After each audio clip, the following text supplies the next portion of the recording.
Project Local Adaptation to Water Access and Breaking Insufficiency through Nutritious Harvest for the Impoverished, or LAWA and Binhi, has been proven effective to address water scarcity and food security during the drought season. In Barangay Quezon, San Carlos City, Negros Occidental, partner beneficiaries already started harvesting and marketing the crops during the Cash for Work program. According to Mutia Palmares, 46 years old, the Cash for Work of Project LAWA and Binhi was very timely because their livelihood was affected by the El Nino phenomenon. Nakabulig sa mga diri sir sa Sitio Lagha, labi na sa mga pumuluyo nga need jud nila ato nga time nga ning abot ang project. So dako jud kay nakatabang no para sa financial kay naabot ang project nga LAWA, so naka-avail ang association ato, so dako jud nakatabang sa amo sir. The completed small farm reservoir and communal garden are currently maintained and nourished by Anahaw Lagman Lupao Mabuyo Farmers Association Incorporated with the leadership of Mrs. Palmares as president. Mrs. Palmares attested that the SFR they built was indeed a source of water during the drought season for the vegetables in the communal garden they have established.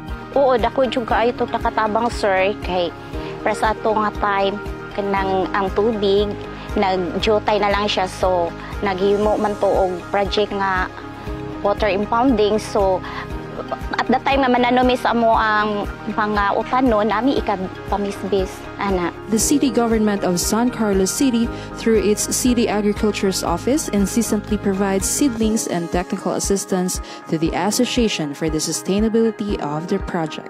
Ang City Agriculture is may programa kami nga panghatag kami mga vegetable seeds kag technology sa amon mga accredited association. So isa ginabulig namon sa ila kag hindi lang hatag seeds kundi pati technology through the conduct of the seminars and trainings through the council sa San Carlos. Amo na ang number one namon nga ginatutukan para ma-strengthen ginamon ang tanan nga projects agriculture nga ginahatag namon sa association. The City Agriculture's Office also requested tilapia fingerlings from the Bureau of Fisheries and Aquatic Resources for breeding. They also provided technical assistance on how to properly breed tilapia. Nag-request kami sang fingerlings sa BPAR, kag ginsupplyan namon sila ang isa ka area nga 500 square meter, gintagaan namon sang at least 4,000 fingerlings per area. Tapos ang technical nga kung paano i-manage ang pagpadako sa tilapia, we requested the expertise of the OPA para matagaan sila sang edukasyon how to manage sa tilapia culture. Project LAWA and Binhi is presently replicated by other farmers association in the city due to its effective approach. So sa karon, with these 13 associations nga through the DSWD nga project, ang iba namon nga mga area kag mga association diri sa San Carlos is gina-replicate na nila, ginasunod nila ang mga technology kag hindi lang kay ang beneficiary sa DSWD ang may amo nga project kundi hasta ang iban nga mga accredited association sa San Carlos amo na ni ginsunod kag gintudlo sa ila. Meanwhile, San Carlos City Mayor Renato Agustilo applauded the initiative of the DSWD on sustainable programs like Project LAWA and Binhi that coincidentally drives with their plans to combat climate change. Timely man ini nga program, ini nga gitawag naton impounding water impounding area. Amo po na nga i-program namon for the next 2 years or 3 years. Maghimo man kita impounding area kay nakita man naton during summer day ganubo na magyud ang tubig ta because of climate change.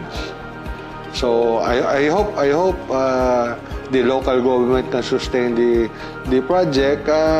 Aside from that, sila ma-innovate na makita kung ano pag yun nga programa nga mahatag ta sa katawhan naton nga sustainable siya.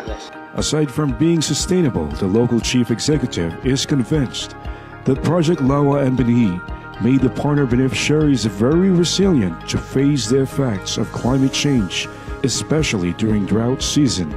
They have a source to water their garden and fish to harvest that can support their daily needs.